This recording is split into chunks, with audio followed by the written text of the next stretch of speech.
Hello, this is the luckiest maths teacher in the world. Thank you so much for tuning into this video in which we'll go through everything you need to know for the upcoming test. Of course, it covers fractions and algebra, so let's start with fractions. So here on your screen you have sort of pizza looking shape, and it's divided into eighths, and 3 of those eighths are shaded. So we say 3/8 of this pizza looking thing, this circle, is shaded. So the top number, which is called the numerate, is the number of parts you have. And the number on the bottom, called the denominator, is the number of total parts there are. So that's what fractions are. They're all about parts. 3/8 is part of a whole. It's less than one whole. You can see that if you say eat the 3 slices of pizza that are shaded, you will have eaten less than a whole. Fractions are parts of a number. So fractions, like whole numbers, exist on the number line. So you're probably familiar with this number line here that has whole numbers. I've just put the whole numbers 0, 1, and 2. Of course, as we go to the right, the numbers are getting larger. So fractions exist in between whole numbers. So of course, halfway between 0 and 1 is the number 1/2, 1 out of 2, or 50%. And of course, between 1 and 2 will be the number 1.5. So that is what we call a mixed number, because it has a whole number part, 1, and then a fraction part, which is a half. Of course, we could further divide this number line. We could divide it into halves again. And so this one would be 1/4. It is 1/4 of the distance between 0 and 1. It is part of a number. Of course, if you have a quarter of something, that means that you have 1 out of 4 parts. So a half is the same as 2/4, because we're going up by quarters. And we go 3/4, 1, which is of course 4/4. And then we can go 5/4, nothing wrong with having a larger numerator. So then it goes 6/4, 7/4, and of course 2 is equal to 8/4. Now you might notice that some of these numbers have 2 numbers written. For example, this line here is both a half and a quarter. A half and a quarter occupy the same position on the number line. They have the same value, 0.5. So we write half is equal to 2/4. If you have half a pizza, that's the same as having 2/4 of a pizza. Similarly, we saw over here that 1.5 is equal to 6/4. They have the same value. They're both equal to 1.5. And that means that 1.5 pizzas is the same as 6/4 of a pizza. You get the same amount of pizza. So how do I know if 2 fractions are equal, if they have the same value? Well, if they are equal, we say that they are equivalent fractions. That means they have the same value. And what it means is you've multiplied the top and bottom by the same number. So if I times 1 by 2 and 2 by 2, I get 2/4. That's how you come up with an equivalent fractions. So to avoid changing the value of a fraction, what you do to the top, you must do to the bottom. Now I could times it by any number. I could times top and bottom by 7, and I would get 14/28. So that happened because I times top here by 7 and bottom by 7. That gives me another equivalent fraction. 14/28 are the same as 2/4 and the same as 1/2. So there are infinitely many fractions equivalent to a half. You can think of heaps more. 35/70 is equal to a half. 18/36 is equal to a half. Why? Because I times top and bottom by the same number. If I take half and I times top and bottom by 18, for example, I get 18/36. So these fractions are equivalent. Now, sometimes we want to think about fractions in the simplest terms. 18/36, I mean, you wouldn't really say that. You wouldn't say, oh, can I have 18/36 of a cake? Or I got 18/36 of questions right. we'd say I got a half questions right. And that's because a half is just simpler and easier to understand. This one here, a half, it's the same as 2/4, it's the same as 14/28, but it has smaller whole numbers. And that's what we say it is the simplest. A half is the simplest of all of these fractions. It is simpler than 2/4. It is simpler than 14/28. So the reason and the way that we get simplified fractions is that not only can we times the top and bottom of a fraction by the same number, but we can also divide. So if I start off with a fraction, let's say I have 20/40, I can divide top and bottom by 20. So if I divide top by 20 and bottom by 20, well, 20/20 is 1, 40 divided by 20 is 2. I say that I've simplified the fraction. I've written this fraction as an equivalent fraction that has smaller whole numbers. Now, I can't simplify 1/2 any further. It can't be simplified. So how do I know this? It's because 1 and 2 have no common factors. So simplified fractions, the numerator and denominator have no common factors, whereas in 20 and 40, 20/40, they both had a common factor of 20. So if you want to simplify a fraction, you divide top and bottom by the highest common factor. For example, if I want to simplify 6/15, the highest number that goes into 6 as well as 15 is 3. I top number by 3 and I divide the bottom number by 3. So 6/15 and 2/5, they are equivalent. If you have 6/15 of the class likes maths, that's the same as saying 2/5 of the class likes maths. They both are equal to 0.4. But this one is simplified because it has smaller whole numbers and top and bottom, 2 and 5, have no common factors. That's why it is simplified. Hopefully now you're thinking over here, 6/4 is not simplified. 6/4 is actually equal to 3/2. So I have here a mixed number because it has a whole number and a fraction part, and this is called an improper fraction. Improper means that the numerator, top number, is bigger than the bottom number. So all mixed numbers can be written as improper fractions. All improper fractions can be written as mixed numbers. How do we do it? Well, going from mixed numbers to improper fractions is easy. You just take the whole number and you times by the denominator and then add the numerator. So what we get, 1 times 2 plus 1, so 2 plus 1 is 3. And we always, when we're converting mixed numbers to improper fractions, you keep the same denominator. So 1.5 is equal to 3/2. That's how I went from a mixed number to an improper fraction. Now, if you want to go the other way, if you start with an improper fraction and you want to go to a mixed number, you just divide. This fraction line here means divide. So this is 3 divided by 2. So how many times does 2 go into 3? Well, it goes in once, remainder 1. So the remainder becomes the numerator of the fraction, and we keep the same denominator, okay? So that's how you convert mixed numbers and improper fractions. So these two, again, are equivalent. 1.5 and 3/2 are equivalent. So let's look now at how equivalent fractions can be used to compare fractions. Please pause and copy this down if you need. In maths, when we want to compare two numbers or compare two fractions, we're interested in which is larger, which is smaller. You would have a common sense understanding of this. For example, you know if I have, say, 3/8, the fraction that was shaded in the circle on the previous slide, that's more than 1/8. If I give you 3/8 of a pizza, you're getting more than if you get 1/8 of a pizza. So, of course, remember this symbol here to the right means greater than. Remember, crocodile eats the bigger number, and 3/8 is the bigger number.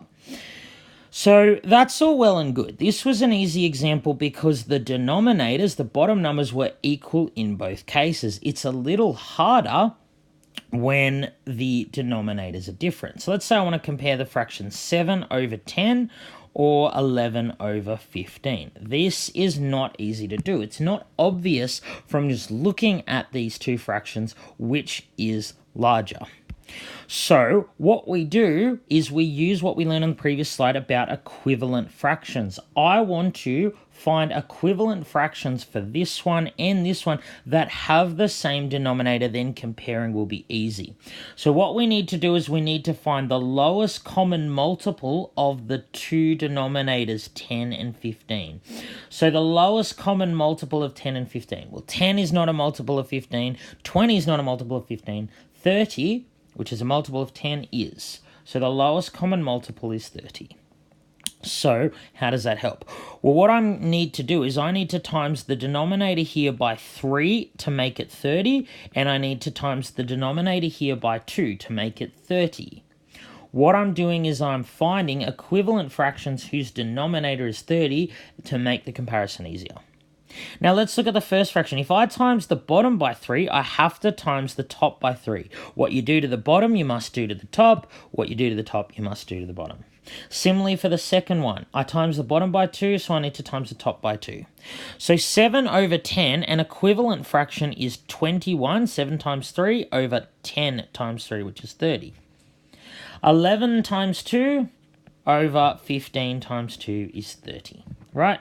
So we can see now it's very obvious that this one is smaller. 21 out of 30 is less than 22 out of 30. Think of a test. If you got 21 out of 30, you didn't do as well as if you scored 22 out of 30. So we use the less than symbol. Remember, crocodile eats the bigger number this way. This time it's going to point this way. So 21 out of 30 is less than 22 out of 30, which means 7 out of 10 is less than 11 over 15. So what that means is if I were to put these on a number line, and I'll just do this quickly, of course both of them are less than 1. So 7/10, if a half was here, 7/10 is more than 5/10, which is a half. So it might be about here, 7/10 on the number line. So 11/15 is only a little bit bigger, so it will be just to the right, like there. So that's what it means. Numbers that are larger, fractions that are larger, occur to the right. So 11 over 15 is a little closer to 1 than 7/10 is. It's a little closer to a whole. So that's how we compare fractions that don't have the same denominator. We make the denominators the same. So again, please pause and copy this down if you need. We're now going to go into operations with fractions. So let's first look at adding and subtracting fractions. So to add or subtract fractions, they must have the same denominator and you only add the numerators. So let's say we have something simple like a half plus a half. Well, you should know that that equals a whole. If I give you half an orange and then give you another half of orange, you have a whole. So we don't just add the tops and add the bottoms. Then I'd get 2 over 4. 2 over 4 is a half. If I give you half an orange and then give you another half an orange, you don't have 2/4, you have a whole. So that's why when we're adding fractions, we never add the denominator. So what happens is if I add 1 over 2 plus 1 over 2, I get 2 over 2. You only add the top numbers, the numerators, and you can see the denominator stayed the same. Now, when you're giving your answer, it should always be simplified. 2 over 2, you should know, is 1. 2 halves is a whole, okay? So that's all well and good when they have the same denominator. What about if they don't have the same denominator? We're going to do something very similar to what we did on the last slide when comparing fractions. So let's say I have something like 3 over 4 plus 1 over 8. The denominators are different. So just like we did on the previous slide, we need to make them have the same denominator. So the lowest common multiple of the two denominators, 4 and 8, is 8. So I need to make both denominators 8. This one's already 8. So I'm going to times top and bottom by 2 here.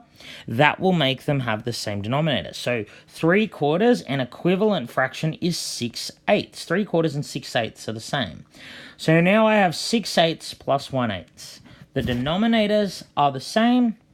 So I add the numerators and keep the same denominator. So 6 over 8 plus 1 over 8 is 7 over 8. Let's look at another example. So let's say I have something like 1 over 6 plus 3 over 10. Once again, the denominators are the same. So I find the lowest common multiple of 6 and 10 is, of course, 30. So I times 6 by 5 to get to 30, so I have to times the top by 5, and then I times the top and bottom of the other fraction by 3. Because if I do that, both denominators become 30. So 1 over 6 becomes 5 over 30. 3 over 10 becomes 9 over 30.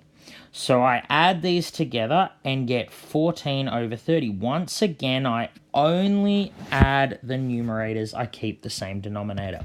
Now, the answer you give needs to be simplified. 14 over 30 is not simplified. They both, numerator 14 and denominator 30, have a common factor of 2. So I need to divide by this common factor. So I get 14 divided by 2 is 7. 30 divided by 2 is 15. So that's my final answer, 7 over 15. So what about if I'm subtracting? Well, it's very similar. You just subtract the numerator. Said when I'm adding, you only add the numerators. Well, when you're subtracting, you only subtract the numerators. And once again, they have to have the same denominator. So let's say I have something like 7 over 12, and I want to subtract 2 over 5. So they have different denominators. I need to find the lowest common multiple of 12 and 5, and that is 60. If you don't know that off the top of your head, pick the larger one like 12 and go through its multiples. 12, 24, 36, 48. None of them are divisible by 5, but 60 is. So I'm going to times top and bottom by 5. So the denominator of this first fraction is 60. And then I'm going to times top and bottom of the second one by 12. So that the denominator is once again 60. So then I get 7 times 5, 12 times 5, and then the other fraction will become 24 over 60. So once again, I keep the same denominator. I do not subtract the 60s. I only subtract the numerators. 35 minus 24 is 11. So once again, please pause and copy this down. We're just going to do a couple of examples of adding and subtracting with mixed numbers. So let's say we wanted to add 3.5 and 6 3/4. Your intuition is probably to add 3 and 6, add the whole number parts, and then add the fractions. So I'm going to do that differently because that only works for addition. It turns out we can't just do that when we're doing any other operation like subtraction or multiplication. So what I think you should do is convert mixed numbers to improper fractions when you are performing operations. So 3.5, we go 3 times 2, then we add 1. 3 times 2 plus 1 is 7. Keep the same denominator. 6 3/4. 6 times 4 is 24. Plus 3 is 27. Keep the same denominator. So now we're going to make sure that they have the same denominator before we add. So we're going to times top and bottom by 2. 7 over 2 becomes 14 over 4. Plus 27 over 4. What we do is keep the same denominator, which is 4, and we only add the numerator. So the answer is 41 over 4. Simplified means it should be a mixed number. So 41 divided by 4, 4 goes into 41, 10, remainder 1. It is 10 1/4. So let's now look at an example in which we're subtracting. So in this example, we subtract 1 7/8 from 4 3/5. So you can't just go 4 minus 1 and then 3/5 minus 7/8. You'll end up with negatives, and we haven't done them yet.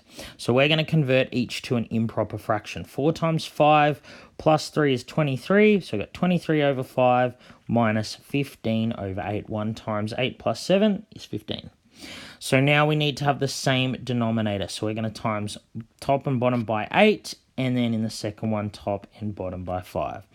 So 23 times 8, go through the process of 23 times 8. If you don't quite know it, you should get 184.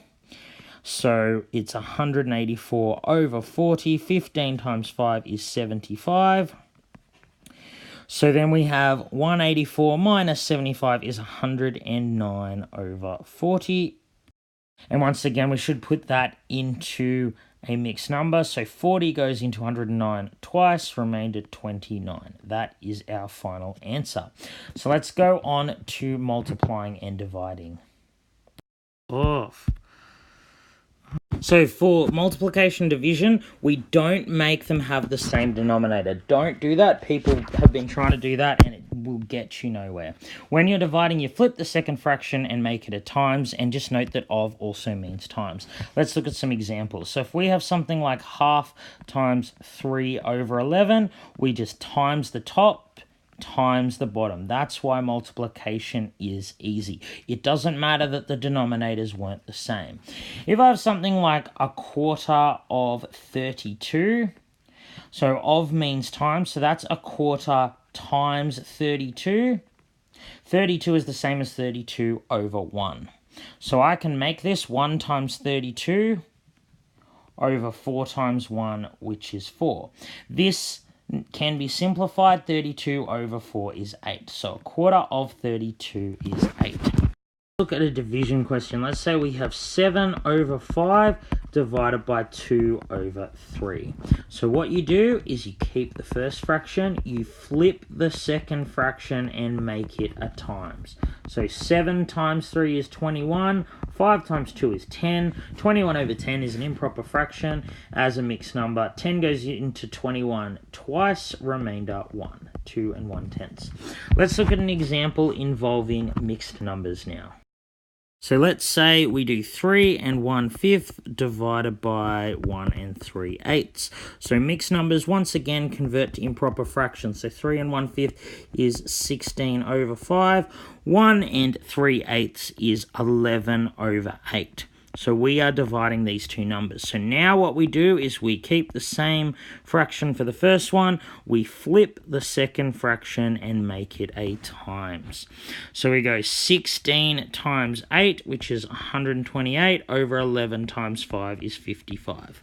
And as a mixed number, 55 goes into 128 two times once again, and there is a remainder of 18. So that is our final answer. So now we'll just look at one quick example involving order of operations. So the order of operations for whole numbers are the same as the order of operations for fractions. So we have a half plus a third is equal to 5/6. If you are wondering how to do that, remember, make the denominators equal and then just add the numerators. So we're going to work down the page here. 5/6 divided by a quarter, you make it a times and you flip the fraction to make it 4 over 1. So 5 times 4 is 20, 6 times 1 is 6. So we got 20 over 6 times a fifth minus a sixth. So 20 times 1, we now do this multiplication, is 20. 6 times 5 is 30, minus a sixth. It'll probably be easier if we switch 20 over 30 to 2/3. So now we're going to subtract them. We make each have the same denominator. We're timesing by 2 here, so we get 4/6 minus 1/6, which is 3/6 or a half. Okay, I know I went through that really quickly. I just wanted to impress upon you, we do things in the same order as for BidMass. Now we're just going to do one worded question for fractions. So let's look at this example here. 30 people in Mr. Luck's class, a third have blue eyes, 2/5 have brown eyes. So what fraction of the class does not have either of those? Well, you can view the class as one whole, subtract the fraction that has blue eyes and the fraction that has brown eyes. So the lowest common multiple of 3 and 5 is 15. So 1 is 15/15, that's a whole. A third is 5 over 15, and 2/5 is 6 over 15. So 15 minus 5 minus 6 gives us 4 over 15. So how many people in the class do not have blue eyes? So note the first one said what fraction, so the answer I give needed to be a fraction. But the second one says how many, so the answer should be a whole number. So if 1/3 of the class has blue eyes, 2/3 do not have blue eyes. 2/3 of 30, because there were 30 people in the class, remember, is 2/3 times 30 over 1. 2 times 30 is 60. 60 divided by 3 is 20. So therefore 20 people do not have blue eyes. So finally we ask, of the people that have neither blue nor brown eyes, 7/8 of them have green eyes. We're going to find how many people have green eyes. So we figured out that there are 4/15 of the class with neither blue nor brown eyes. And we're finding 7/8 of them. So 7/8 of 4/15 is 7/8 times 4/15. Now, it might be easier for you to cancel here. 4 goes into itself once, goes into 8 twice. So that is 7/30. 7 out of 30 people have green eyes. Now, because there were 30 people in the class, we go 7/30 times 30, which of course is just 7. So 7 people in the class have green eyes. Once again, it said how many, so the answer I gave is a whole number.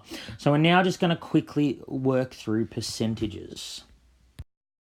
So percentages are just fractions whose denominator is 100. If I say you got 70% in your test, that means you got 70 over 100, 70 hundredths of the questions right.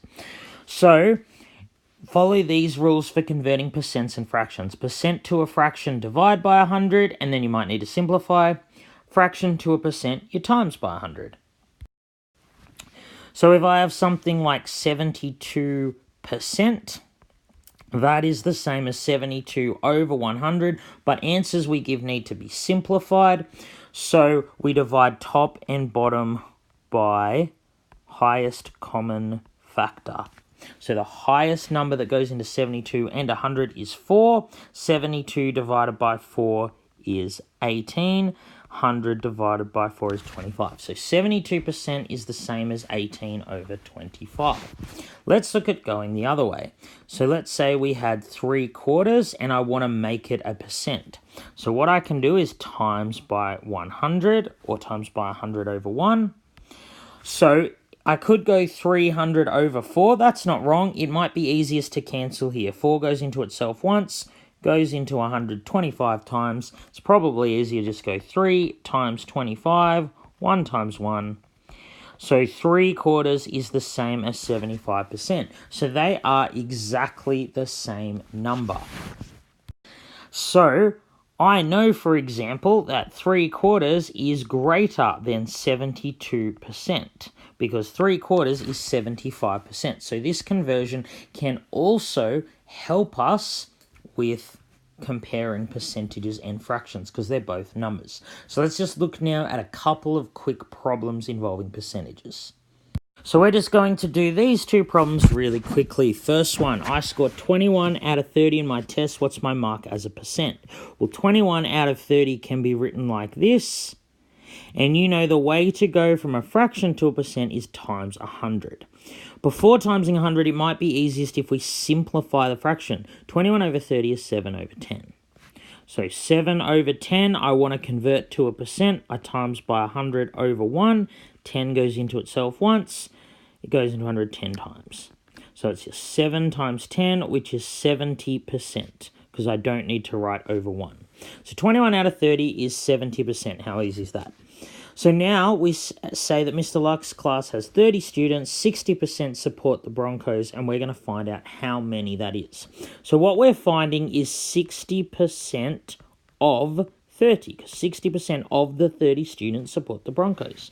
Well, we know that 60% as a fraction is 60 over 100. We know that of means time. So it's just 60 over 100 times 30. It's probably easiest to simplify. 60 over 100 is 3/5. And if I want to times by 30 over 1, I go 3 times 30 is 90. 5 times 1 is 5. 90 divided 5 is 18. So 18 students support the Brisbane Broncos. All right, now we're just going to have a quick go through what you've learned in algebra. So algebra is only a minority of the test. There's only a few things we went through. The definitions of things like terms, coefficients, and all that. Writing number sentences and substitution. So let's say we have something like this, 4x plus 3y plus z plus 2. So we call x, y, and z, they are variables or pronumerals. They are letters standing for unknown numbers. We don't know what this expression equals, and we don't need to know. So each of these is a term. There are 4 terms in this expression. A term is just a sequence of pronumerals and letters. So 4x is a term, 3y is a term, z is a term, and 2 is a term. You know terms because they're separated by plus or minus signs. So in this one, each time there is a new plus sign, there's a new term. So this has 4 terms, an expression with 4 terms. So you also need to know the word coefficient, remember, means number in front of. So the coefficient of x in this case is 4. That means the number in front of x is 4. Similarly, the coefficient of y is 3. Now, the coefficient of z, if it's not written, is 1, because 1 times z and z are the same thing. Okay, that's what coefficient means, number in front of. If no coefficient is written in front of the letter, it is 1. So 2 is also a term. You can see that this 2 here has no pronumerals attached. When that happens, we call it a constant term. So 2 is a constant term. Its value never changes, hence the name constant. So make sure you know these definitions of terms, pronumerals, coefficient, and constants. So now we're just going to quickly look at writing number sentences. When we're writing these number sentences, all we're doing is writing a letter instead of an unknown number. So let's say we have the sum of x and 2. What that's saying is the sum of some unknown number and 2. We don't know what x is, we don't need to know. Sum means plus, this is just written as x plus 2. So let's say I wanted to write the product of 3a and b. Well, actually, product means times, and in algebra, we don't usually write the times symbol. So we would just write this as 3ab. If no operation is written between numbers and pronumerals, or between 2 pronumerals, you assume it's times. So 3ab is the same as 3 times a times b. We just usually don't write the times. It's implied. Double the sum of y and z. Y and z are 2 numbers. I don't know their value, don't need to know. The sum of y and z is just y plus z, and double it means you times the whole thing by 2. Once again, I don't need an operation here because it's implied to be times. So let's say Mr. Luck has X Mars bars that he divides amongst his 30 students. We're going to write an expression for how many each person receives. Now note, I don't know whether each person receives 1, 2, 3, or 1,000,000 Mars bars. I don't need to know. If I had 210 Mars bars, each person would get 210 divided by 30. So if I have X Mars bars, each person gets X divided by 30. Remember, fraction line means divide, okay? So that is the final answer. We don't know how many each person gets, but we don't need to know. We're just doing the same with pronumerals as we would for numbers. As I said, if you knew how many Mars bars I had, you just divide that by 30. So if I have X Mars bars, you just divide that by 30. All right, the very last thing to go through in this video is substitution. So substitution is where we actually do give these pronumerals or letters values. So let's say in this case, A is equal to 1 and B is equal to 4. So what would be the value of A plus 1? Well, all we do is we take our expression A plus 1 and we replace A with 1 because we're told A is 1 and 1 plus 1 is 2. That's the answer. How easy is that? What about 2b? Well, remember 2b means 2 times b. So then again, we just replace b in this case with 4. 2 times 4 is 8. What about, say, 3 times by b minus 2a? This is a tough one, but you can do it. Remember, no operations written, it's times.